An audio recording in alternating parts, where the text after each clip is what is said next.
Welcome to the Carnegie Middle East Center's panel on meeting Egypt's environmental challenges. Yazid Saig and myself have co-edited a compendium looking at specific facets of Egypt's multidimensional environmental crises and opportunities coming out of climate-related transitions in the energy sector and beyond. The compendium delves into crises related to the shrinking ecological space of Egypt's entire area, specifically in the Nile Delta. And we looked into plastics, water, construction, and hydrogen industrial developments on Egypt's coastline and interior. In order to discuss today's topic, I'm joined by two outstanding scholars. Yasmine Hussein, you are a research director of an independent research center focused on culture, heritage, and environment in Egypt. And within the compendium, you're the author of the article on spatial expansion and climate-blind construction on the northwestern coast of Egypt. Yasmine, welcome. Hello, welcome. Thank you so much for joining us. Thank you. And secondly, I'm joined by Nadine Wahab. She's the founder of Eco Dahab, a sustainable destination organization in Dahab, South Sinai. She was the deputy campaign manager for Nobel laureates Dr. El Baradei's presidential campaign. And within the compendium, she wrote the article on plastic waste in Egypt and the role of civil society actors in tackling this problem. Welcome, Nadine. Yes, thank you. Excited to be here. And I am Olivia Lazard, fellow at Carnegie Europe, specialized on planetary and international security risks in the Anthropocene. In this hour, we'll delve into what Egypt is up against in terms of its ecological predicament. And I'll start by giving a risk profile for Egypt within the Anthropocene. Egypt is a country with over 100 million inhabitants at present, with a projected increase of about 2 million inhabitants per year every year until the end of the century. The majority of its population is concentrated in the Nile Delta, the most fertile and productive part of the country. At the same time, Egypt is a country that faces increasing dire consequences as a result of the climate crisis. As a Mediterranean country, Egypt is expected to warm twice to thrice as fast as the rest of the world. And as the world inches closer towards a 1.5 degrees Celsius increase compared to pre-industrial levels in the next year, this will translate into a 3 to 4 degree increase of regional warming with subsequent disasters and ecological exhaustion in Egypt. What will that mean? Well, at a minimum, overheating days going beyond 40 degrees Celsius during summertime will significantly increase every year. This will have direct results in terms of power outage, health crises, labor disruptions in any sector involving outside work, and in some cases, inside work as well. On a more systemic level, water will increasingly become an issue. Egypt is already the 8th most water-stressed country in the world. By 2025, Egypt's water supply could fall below 500 cubic meters per capita, a level that hydrologists define as absolute scarcity. The Nile Delta, where major cities are located and where population density is the highest in Egypt, will particularly suffer from increasing water scarcity on the one hand, and also from seawater infiltration in aquifers on the other. In addition to slow onset natural resource-based change, climate-related disasters such as floods and storms are likely to hit with increasing frequency, testing the ability of the Egyptian state to provide adaptive and crisis management measures. All of these ecological shocks and changes will have very strong ramifications in the political and economic fabrics of Egypt. As Egypt's agricultural base contracts further and the country depends more on food imports, it will become more exposed to inflationary pressures stemming from supply chain disruptions worldwide. This is particularly significant for this year, as El Niño is likely to reach its peak and have significant effects in terms of breadbasket failures for wheat and for rice. And as Egypt's water base shrinks over time and faces increasing pressure, Egypt is likely to opt for more and more technological responses to ecological problems, such as desalination plants. Those may seem logical solutions to a systemic water crisis, but they are energy and material intensive.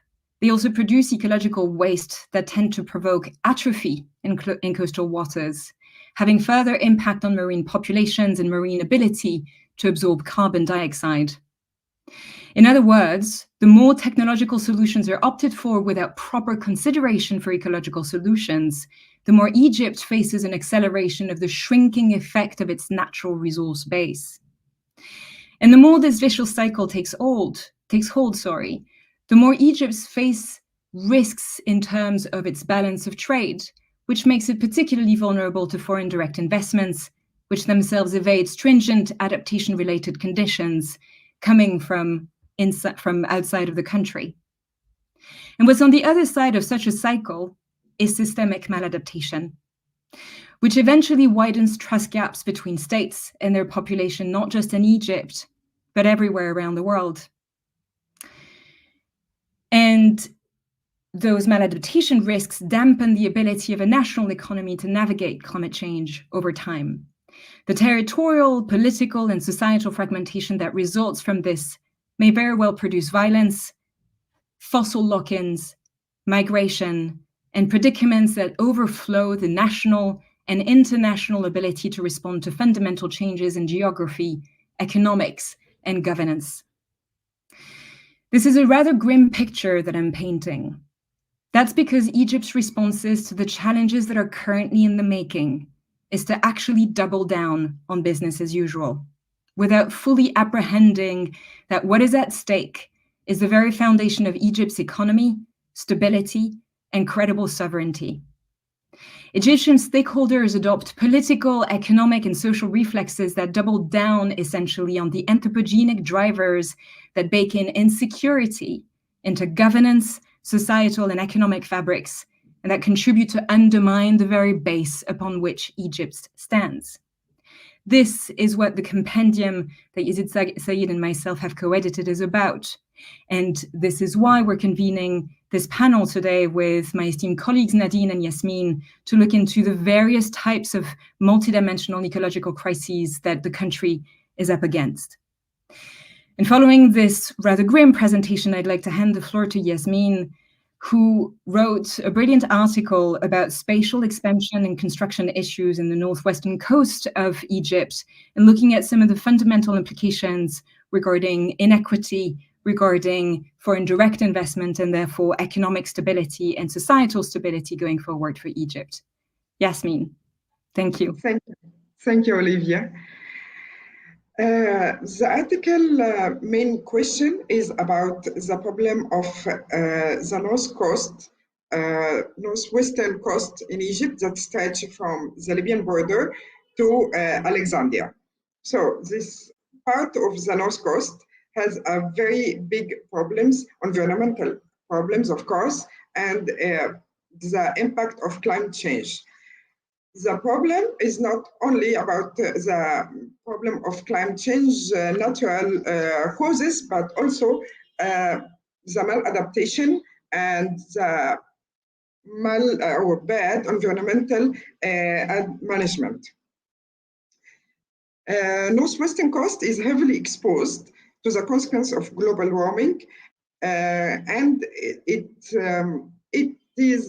will experience coastline aggression, beach erosion, salinization, damage of infrastructure, the value of tourism, decline of revenue.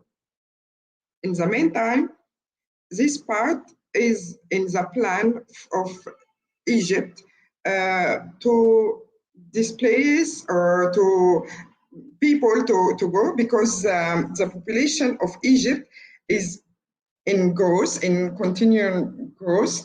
So in the plan of Egypt, the Egyptian government recognizes the danger posed to the northwestern coast, but is still proceeding with a plan to settle 5 million people in the future until 2052 to absorb the nationwide population increase, which is normal, but how they will do it and how they will face the environmental problem. Due to the bad environmental management, it started from the 80s. In the 80s, it started with the construction of residential and tourist accommodation in the North Coast. So this residential and touristic accommodation, it was for investors and wealthy residents to build along the North Coast. And when it started to have problems from the climate change and especially for the beaches, so the investors, they are rebuilding or build again west to the actual recreation and residential because they already have a problem. So we have the case of Alamein, Marina El Alamein, who caused a big problems to its east in the kind which we have been in Egypt and which we name the kind coast and the evil coast. So the kind coast is the 80s coast and which is built in the 80s, and now the new Wilshire stretch in the vast majority of this village are going to from, I can say, west of Marassi to the borders. So the problem is in the maladaptation in face of the climate change. And the maladaptation is coming from the businessmen or the private business. So they try to protect their own beaches, which pose problem for the others. The government announced a state-led effort in 2014 to develop northwestern Egypt in its vision 2030. And in this framework, there is a lot of legal and regulatory framework. They are already here, but the problem is how they're respected and how the investors respected and how the government gives them the, we can say, the possibility to not respect this law. We have the integrated system for managing coastal zone, and this system, until now, it is not clear, it is not published in its interior. So the Ministry of Environment and other ministries, they are always talking about it, but until now, we have only drafts. We don't have the entire system published. And for any new project, any new construction, normally they have to make environmental and social impact assessment. And it was very important, and it was very important steps that they are making it, but we cannot find them easily. They are not popular, except in the project they are funded by foreigner funders. So in the most of the project, we don't have them. So we don't have also public debate. The problem is the problem of environmental justice, of climate justice, and in-depth problem, transpiration of information. All this problem about the growth is of and sustainable development. We can, anyway, we need this development, but to make a sustainable development and to place all this population, we need transpiration, and we need to know how they do it and why and when, and what about the vulnerable inhabitant in the region. This is in general the big question in the article. Thank you.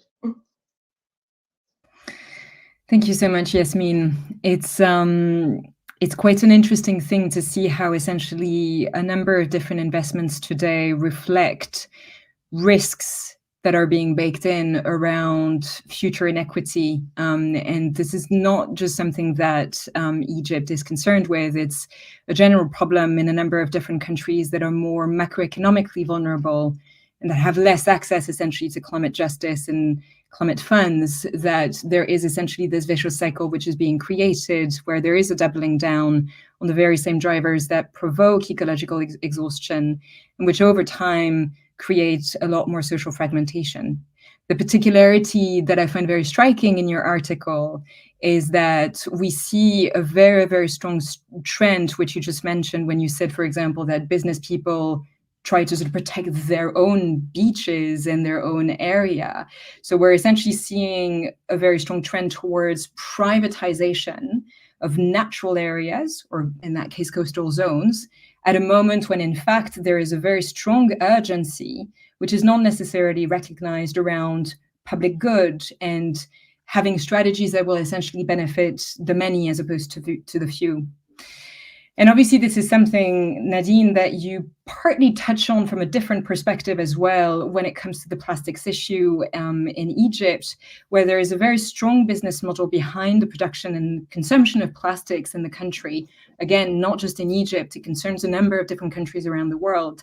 But in the case of Egypt, there is a massive overflow in the Mediterranean Sea, in coastal areas, in the Red Sea, which Egypt is particularly concerned about for a number of different reasons. I'd love to hear from you about what you've discovered in your research and what your work with a number of civil society actors consists of in the current circumstances. Thank you so much. I think plastic offers us a different opportunity of engagement. Different other environmental issues are much less recognizable. Plastic, you find it along with waste, actually, but plastic in particular. We find it on the outskirts of cities. We find it in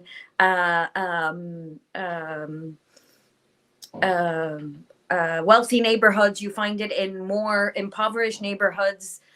Plastic becomes a eyesore for one of the largest industries sectors in Egypt, tourism. And so it's actually a very easy way to engage with the government, but from a very finite space. The Egyptian government is happy to engage with civil society around cleanups and around finding solutions to clean up areas that will decrease the eyesore, but not necessarily attract the issue or attack the issue from a root source.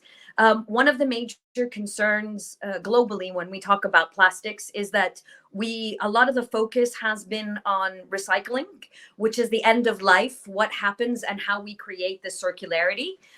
First, this is not an issue just in Egypt. This is an issue globally, because plastic needs to be addressed at its root cause, which is when it's still in the ground. It is very closely tied to the petroleum industry and the climate crisis. It's another side of the problems of petroleum. So what we have is you're creating this crisis on one side, which is we talk about a lot when we talk about the climate crisis or climate change, but we forget the other byproduct isn't just global warming. It is this product that will be living with us for many, many years. So we have plastic found in high quantities in fish, in Egypt in particular, but globally, we have plastics now found in the clouds. Plastic has become ubiquitous. It is definitely in humans, and its long-term effect is not understood. Unfortunately, we are continuing to talk about, and this is something that the Egyptian government likes to, since I've written this article, actually there have been several developments. I will explain that in a second. We like to talk about plastic as a value chain. So how we can improve the circularity of reusing plastic rather than eliminating or phasing out non-essential use of plastic, which the Egyptian government, because the Egyptian government follows the global conversation and the plastic industry has been really, really strong. This is the direction that the funding is there for recycling programs, but not for plastic reduction programs or identifying plastic alternatives. So one of the major issues we have in Egypt is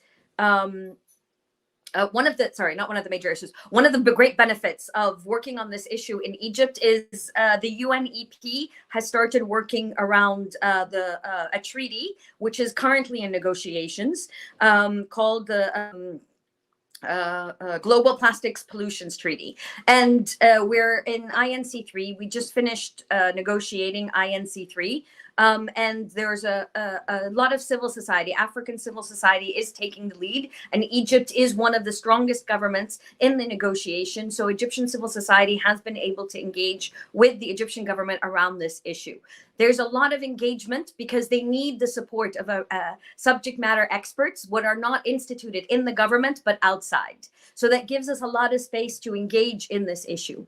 One of the same issues that I had with Yasmine in looking at this is there isn't a lot of clarity around the regulatory framework that allows us to engage, or what does it actually look like? The obscurity around legal context in which we can engage becomes really problematic. So the lifespan of plastic falls under multiple institutions, multiple ministries. So from the petroleum ministry to the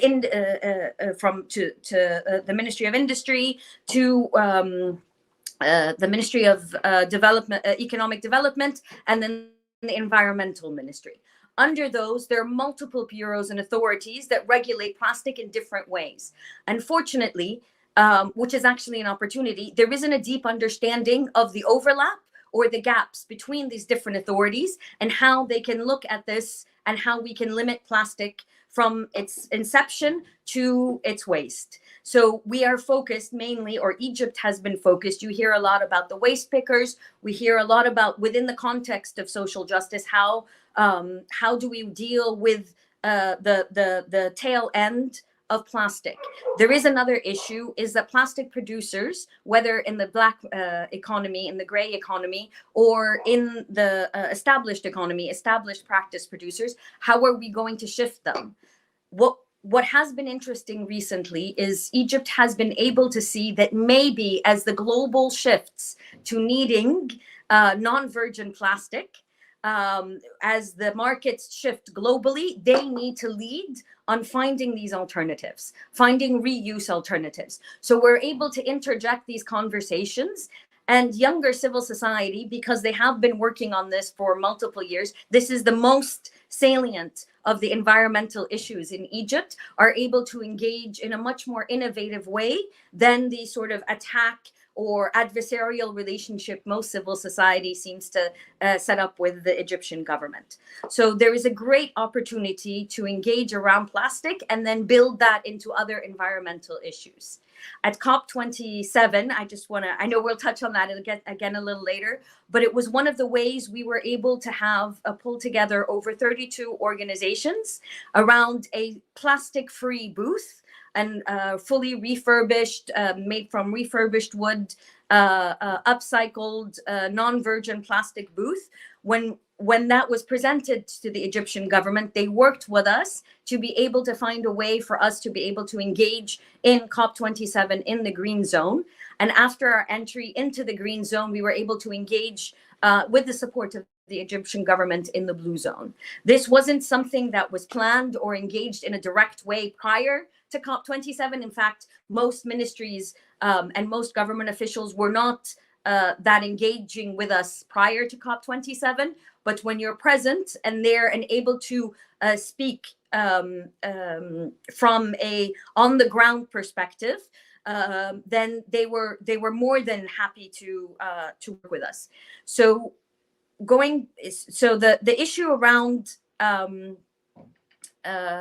the issue around civil society engagement with the Egyptian government is extremely problematic for a lot of organizations, and specifically around rights issues. But when we talk about environmental rights, the Egyptian government sees it as an opportunity to get funding. So when profit and loss was added to the COP27 final documentation, this is an opportunity for us to engage in a rights-oriented conversation that the Egyptian government not only is interested in because it will receive funding, that's the main entry point for them, but it also is interested in it because it has taken the lead. So it already has buy-in for a lot of these this conversation. So again, I feel that plastic is a great entry point. It is a thing that does attract a lot of environmental actors, but it's only an entry point. It isn't the final solution to a lot of these environmental problems, but it does give us access to a lot of ministries that don't have the solution and need to find for their own economic needs to continue to grow tourism, its effect on agriculture. So that gives us access to these issues. Thank you, Nadine. Indeed, as one of the participants in the chat just said, well said. I'm very struck also by what you said around this global treaty on plastics, which is now in the works. There is a lot of attention which is growing in that space, obviously, because the petrochemical industry is one of the industries, as you said, where fossil producers are trying to sort of redirect a lot of their production and a lot of their outputs, trying to sort of, take the limelight away essentially from energy production and then take it sort of very tacitly towards plastics production and petrochemicals. And this is very important indeed to keep an eye on it, as you're saying, particularly from civil society actors, because there's often a lack of understanding of the ways in which indeed plastics and climate change are interdependent, not just in terms of the production side, but also in terms of the effects, because a lot of plastics, as you mentioned, end up in, the clouds, in water systems, and the whole hydrological cycling system, which has a dampening effect also in terms of carbon dioxide absorption, but actually has also an emanating effect in terms of carbon dioxide and other greenhouse gases, which is often fairly poorly understood. But moving away from that aspect, as a person who is not Egyptian and who sits in Europe, I have a very basic initial question before we touch on, COP27 and the subsequent profiling of the Egyptian government on climate and sort of environmental issues. I'm curious to hear from both of you about how mobilized the Egyptian population is around climate or environmental issues. If this is something that they feel strongly about, if this is something that takes the back seat compared to other issues related to, economic security or political security. So I'm very keen to hear from you about where and how climate and environmental issues are being talked about in the Egyptian society. Feel free to, Yasmine, however you want. Okay, I think that from the COP27, the Egyptian population have more awareness now about environmental and climate change and environmental problems. But we cannot say all, of course, the population, but at least like in the North Coast, in Alexandria, in Delta, they are suffering. So in the beginning, they were not aware why they are suffering, why they have problems, environmental problems. So now that they start to understand, and now that also the Egyptian media start talking about climate change, start talking about environmental problems, but the awareness is high. And maybe Nadine can relate about the plastic, because from 2 years now only, at least at Alexandria, people start talking about plastic use. Although they are talking NGOs and they are talking about it from more than 10 years, but we heard about it only the last 2 years in Alexandria, at least. Nadine? So to build on that, I think that there's a generational gap. I think the older generation doesn't necessarily engage on the environmental conversation. The younger generation is extremely active. And in fact, you find specifically around plastics, there are multiple innovators, social enterprises that are innovating ways to engage around plastic, and very practical and very, let's say, social media savvy ways of engaging around the issue of plastic. So you do have a generation that is extremely aware specifically around the issue of plastic, but have a deeper understanding of what's happening when it comes to the environment. There's another issue we need to address in Egypt. There's also a language divide. For those who primarily speak Arabic, don't necessarily get the same, don't necessarily have the same awareness as those that have either speak dual languages, whether it's Arabic and French or Arabic and English. And those that function primarily in English, at least I wish there were more studies, but there are, from my anecdotal engagements, is I find that there are much more informed and have a much deeper understanding and interest in environmental issues. One other concern when it comes to civil society, at least for me, is that because of this generational divide, they don't have the power to be able to institute the political change or the policy change to be able to make it for us to be able to implement changes in an effective time period. So you do have a generation that's really excited about specifically ending single-use plastic, carrying around the water bottle, going to areas that are much more much more natural, like Dahab, there is this drive to do that, but they are not of the generation that is yet able to implement the policies to do it. So it's a very superficial engagement around the environment. It's a nice segue essentially into trying to sort of assess whether or not there's been change, particularly since COP27, which the Egyptian government held the presidency of. Supposedly, I imagine that the younger generations that you're talking about, Nadine, were particularly engaged in the forums provided by COP27 and then the sort of follow on after COP27 and the lead up towards COP28, which provided them probably with more of a space essentially to try and push certain agendas from an environmental, ecological, climate perspective within Egypt. And I'm again sort of curious to hear from both of you about how you assess Egypt's role in the presidency in COP27. There is indeed, as you mentioned, there was a big win with the creation of the Loss and Damage Fund towards the end of the negotiation period, which is now becoming active as a result of the UAE presidency. Beyond this, do you find that Egypt's sort of role in climate diplomacy has increased since COP27? And do you find also that there's been a number of changes within Egypt as a result of, the sort of exposure that Egypt received to lead the sort of climate negotiations 2 years ago? And if those changes have happened, where do they go? Where do they lead? How are civil society actors managing to keep track essentially of, hopefully positive environmental changes in Egypt?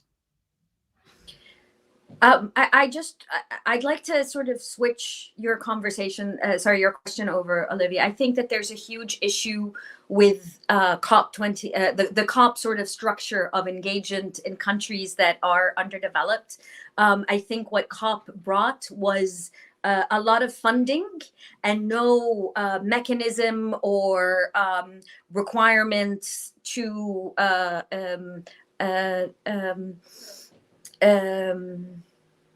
force the hosting nation to meet environmental standards. Honestly, from my perspective, COP is an opportunity for a lot of countries to greenwash and say, look what we're doing. And I find that to be extremely problematic in how it's structured, not necessarily a problem of the Egyptian government per se.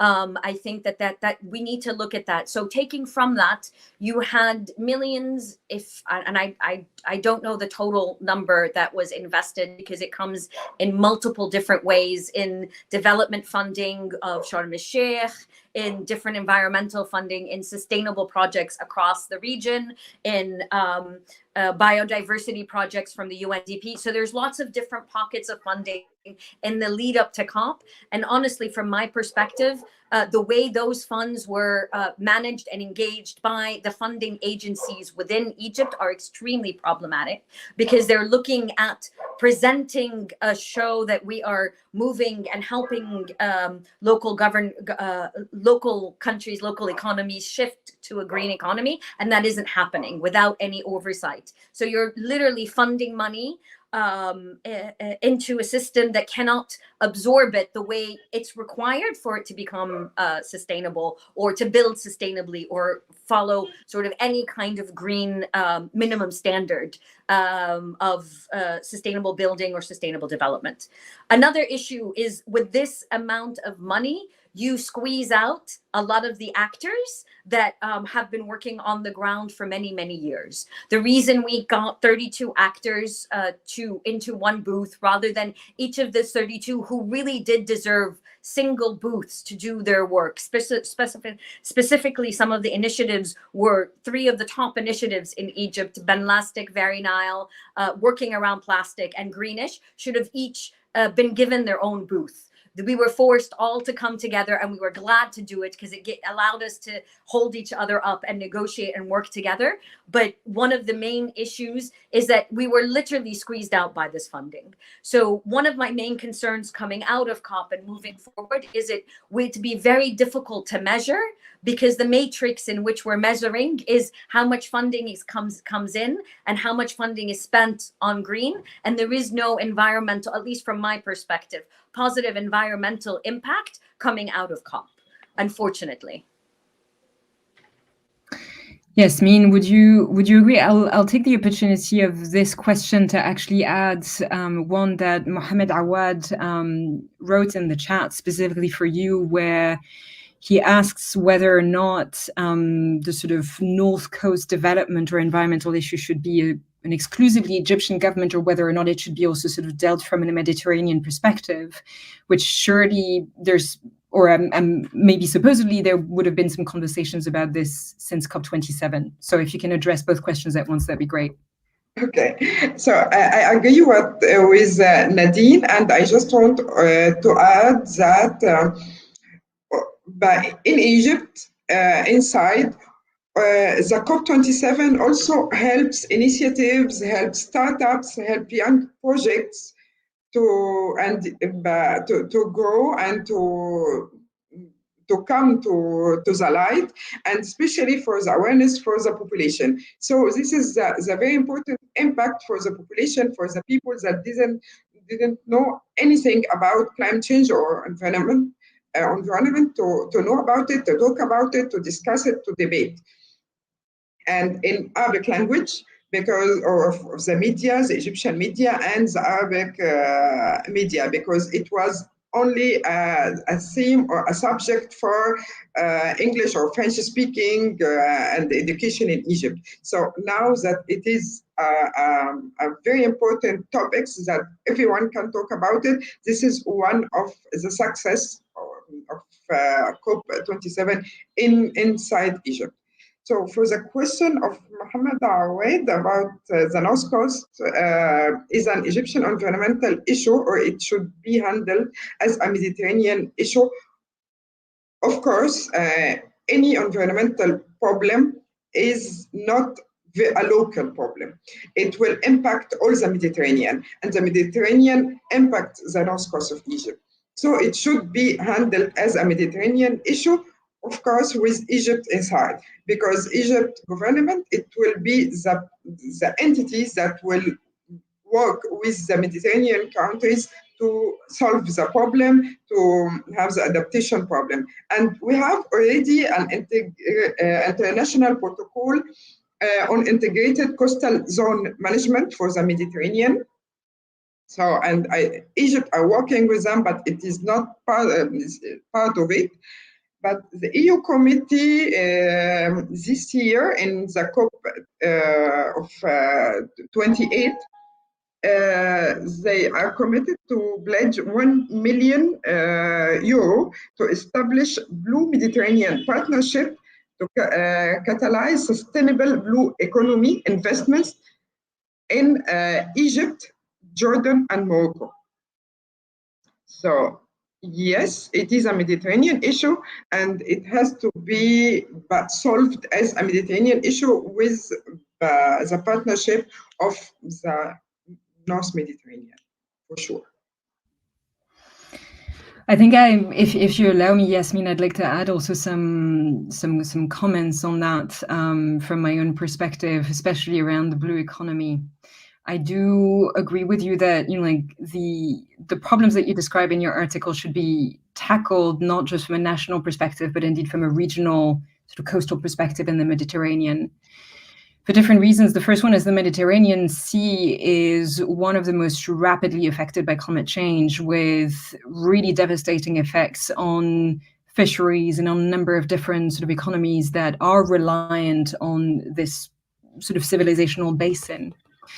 But the second thing which your article specifically touches on is that the more there are these effects of privatization specifically around the coastline, not just in Egypt, but around the Mediterranean contour, the more we're essentially seeing what we call a break in the biotic pump, which makes sure that the sort of water, the hydrological cycle, which is generated from the exchange between the sea, the blue waters, and then the green waters inland, provides essentially enough of a movement of water from the sea inland to direct rainfall. This is actually one of the reasons why a number of different sort of sea basins, particularly in the Mediterranean, have become such a fertile cradle, since the dawn of civilization. It's because there was a very, very strong biotic pump where we had a lot of vegetation all around the Mediterranean contour.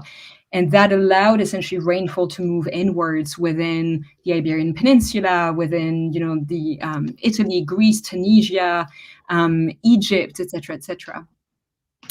And there is a very, very specific danger happening at the moment in Egypt, whereby, we know that Ethiopia has been constructing an important dam, the Kerr Dam, which is going to probably impact water flows over time, especially with a reduction of rainfall patterns as a result of climate change. So the water coming into Egypt is going to decrease.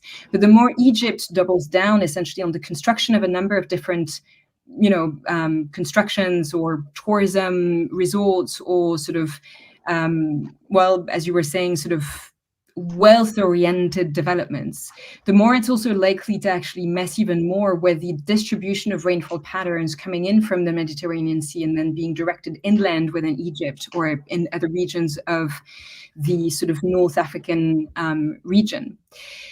And this is something that, it's a pattern that we're seeing all across the Mediterranean. And this is something that is not recognized as one of the key aspects of how a number of Mediterranean countries could move forward with ecologically oriented solutions in the face of climate change, by trying to really look at how do we harness the power of the hydrological cycle? How do we harness the exchanges between what we call blue waters and green waters in order to enable better adaptation, which at the end of the day is, starts by rebuilding the water basis.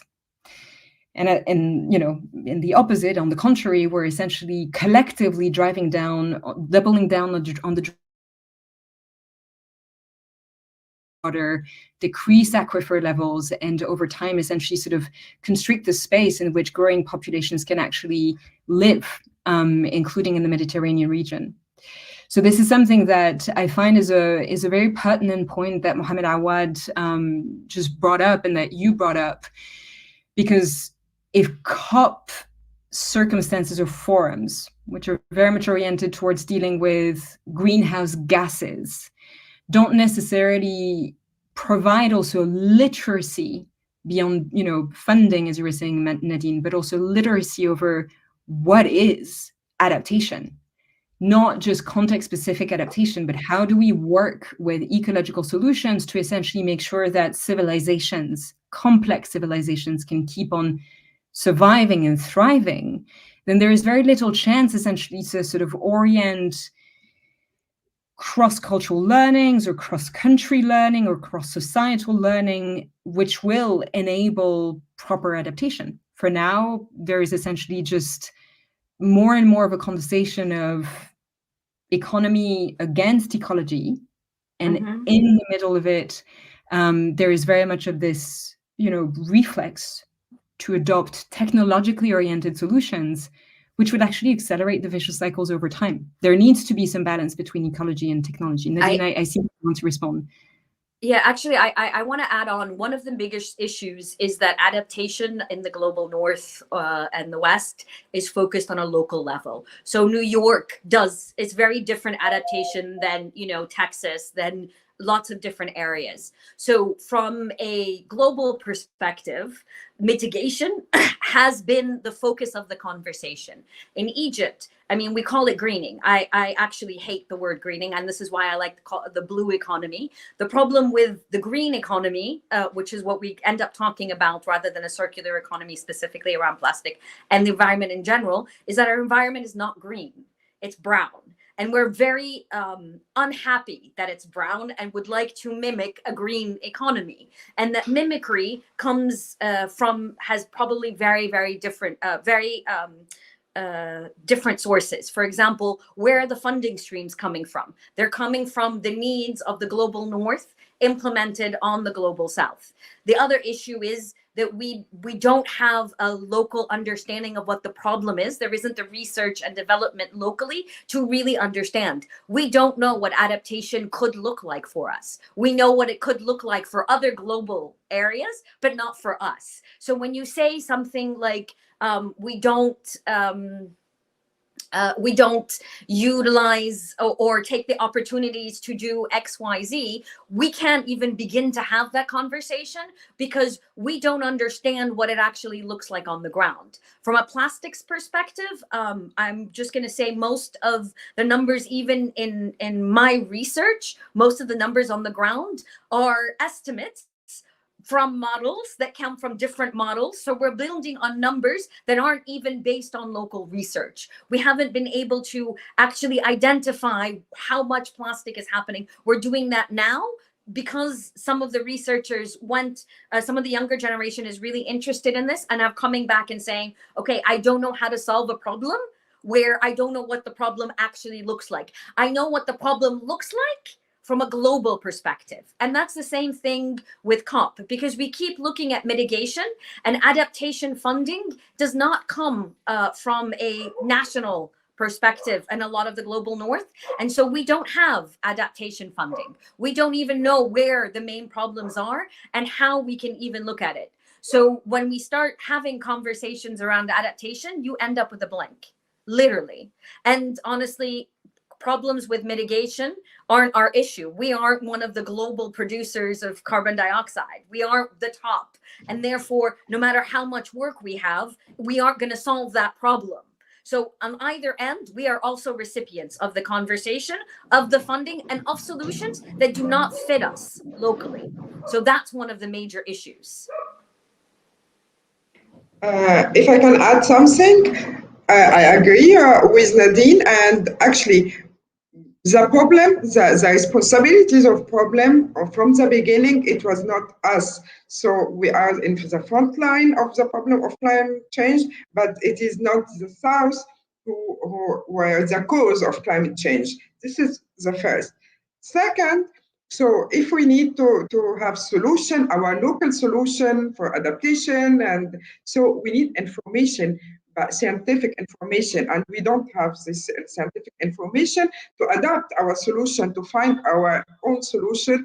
So but this lack of scientific research made in the South, by the South, it's a lack of also of money and finance and transparency. So if we need to find solution, we have to find the very beginning of problems, so to have the solution at the end. We cannot say now, okay, we will make a COP, we will make a meeting to find solution, because to find solution, you need a long process that starts with research and end by and pass by talking with the population and the government to find the solution at the end and not just export it.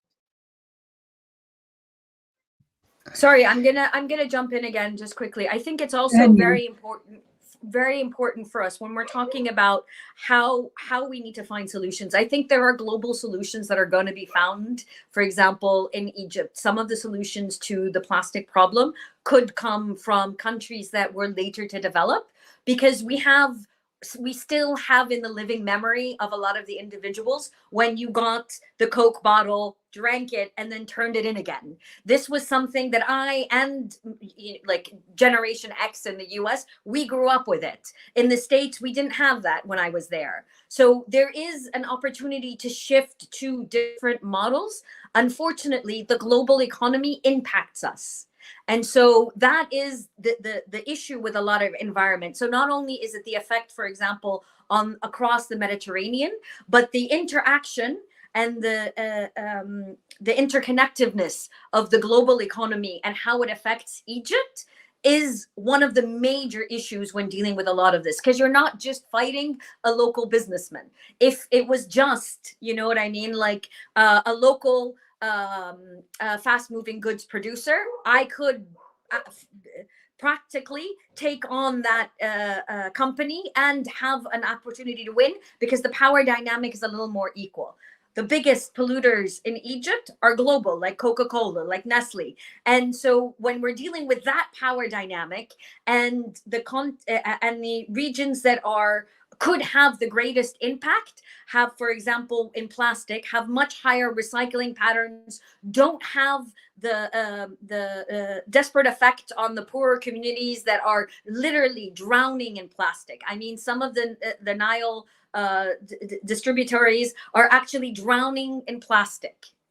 Some of the houses, you're in a foot or two of plastic and trash. So when you're talking about this, we don't have the power to resolve this issue. The issue needs to be addressed on a global level, which again, you go into issues like COP, whether we're talking about COP around the climate crisis, or there's an opportunity for us to develop a COP around plastics. I find that to be extremely important for around the GPT, which is the Global Plastics Treaty, for us to engage on this level to ensure that there's a mechanism for underdeveloped countries, specifically civil society of these underdeveloped countries, to be able to affect the global conversation and address issues that come from the global economy, like the US, like China, on an equal basis, rather than to continue with that very unbalanced power dynamic in trying to resolve our problems.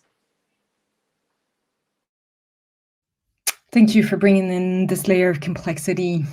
I think, I mean, you know, if I were to reflect also more personally on some of the things that you said regarding adaptation, regarding political economic dependencies, because this is what we're talking about, right? Even so, I'm a French national by origin, and even in France, you know, there are a number of different actors that are fighting for different pathways towards adaptation in agriculture, in industry, territorial governance, construction, et cetera, et cetera. But more and more, we're seeing a lot of different fragmentation and, quite frankly, also very strong civil tensions at times, because what fundamentally the sort of multiple ecological crises that we're up against call for is a change of model in agriculture, in industry, in some ways in, you know, like the globalization trends and how multinational companies behave, as you rightly pointed out with Coca-Cola or Nestle or stuff like this. And this is very hard. This is not also something which is actually really discussed within international forums with very clear guidelines over how to implement this transformation.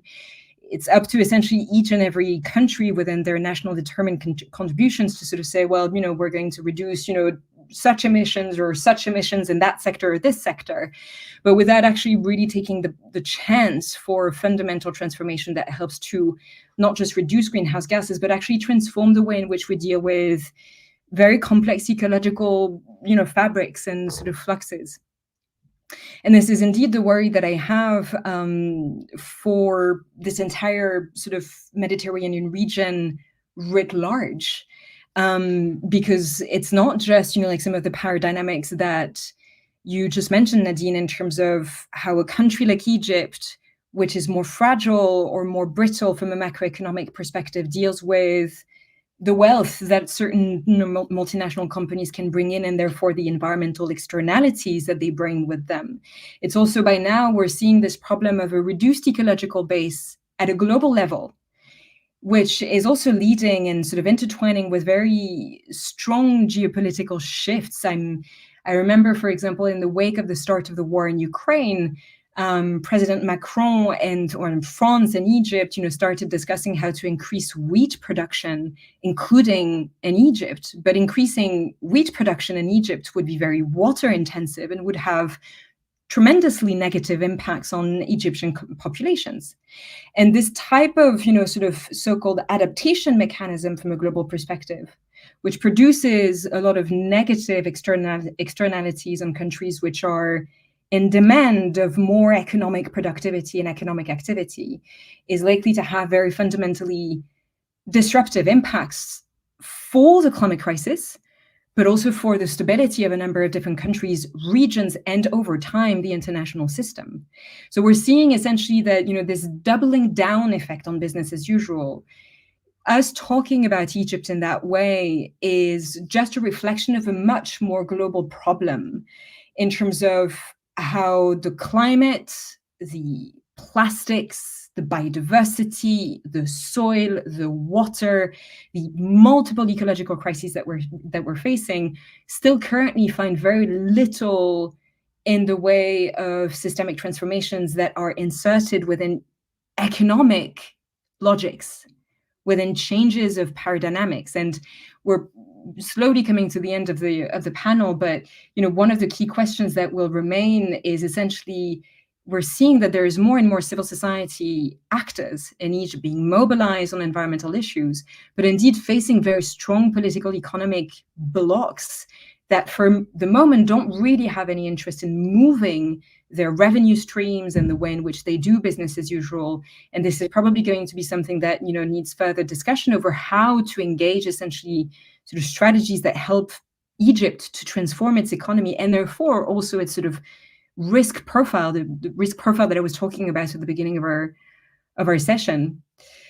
I'm gonna give you the floor again, for sort of wrap-up comments. These were my own, personal reflections, a bit of a blue sky thinking, but I think that it's been a very enriching conversation in terms of how we look at, in some ways, Egypt as a microcosm of a much larger picture which is happening at the global level and which has very significant ramifications in terms of the security landscape in the future. Nadine, I see that you already have some thoughts bubbling up. I was actually going to say, why don't I let Yasmine speak first? Go ahead, Yasmine. Okay. Well, thank you, Olivia, and thank you, Nadine. And I think that the environmental problem and challenge in Egypt are not at all cut from the global and the international challenges, especially in the Mediterranean. But I have hope, and I believe that there is a new generation that they have awareness, and there are new NGOs and the new generation that they know and they are pushing and they make this pressure. And I think also that the Egyptian Ministry of Environment, they are doing and try to cope with this generation, involve them. Maybe, or I hope, I wish it will continue, and it will have results in the very soon, because we don't have time. Yeah. But problem of climate change, we don't have time. We have to work all together, not only population and government, but population, government, international society, NGOs. We need to act now. If not, it's just not a problem, we will disappear. So we have to. Thank you, Yasmine. Shukran. Nadine, would you like to add some words?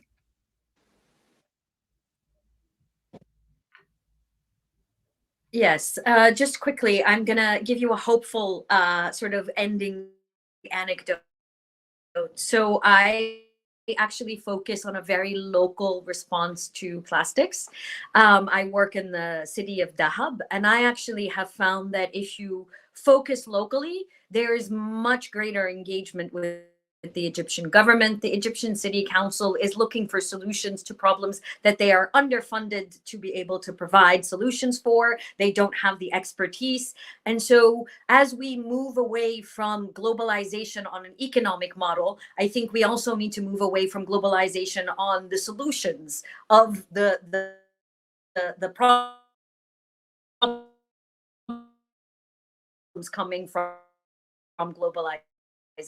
I think solutions are found on a very global, on a very local, uh, city level, and even neighborhood level engagement. And I think that because there is, if you insert yourself on a local level across the country, and so that's my solution, and it has to work. It has worked moving through Alexandria, certain neighborhoods in Egypt, in Cairo, Dahab, South Sinai, the Red Sea, and Sharm el-Sheikh. And that's how we had 2 governorates pass plastic bans, and then after that a national plastic ban on plastic bags. So if you work from the bottom up, you'll have a much easier way. It's still a long process, but it's much easier to engage. Thank you, Nadine. I think that you demonstrate very well also the way in which civil society actors across the world are becoming army strong and really sort of trying to press on all these different systems point to try and move the needle, especially as urgently as possible, as you were saying, Yasmine. I know that this conversation would have been probably a lot more difficult to have even just 2, 3, or 4 years ago. So I thank you very much for joining me today and for the articles that you wrote in the compendium. I invite all of our listeners to check out the compendium and the articles in them. And have a lovely day and good luck for the rest of your work in Egypt and to us all in the rest of the world. Thank you. Bye. Bye.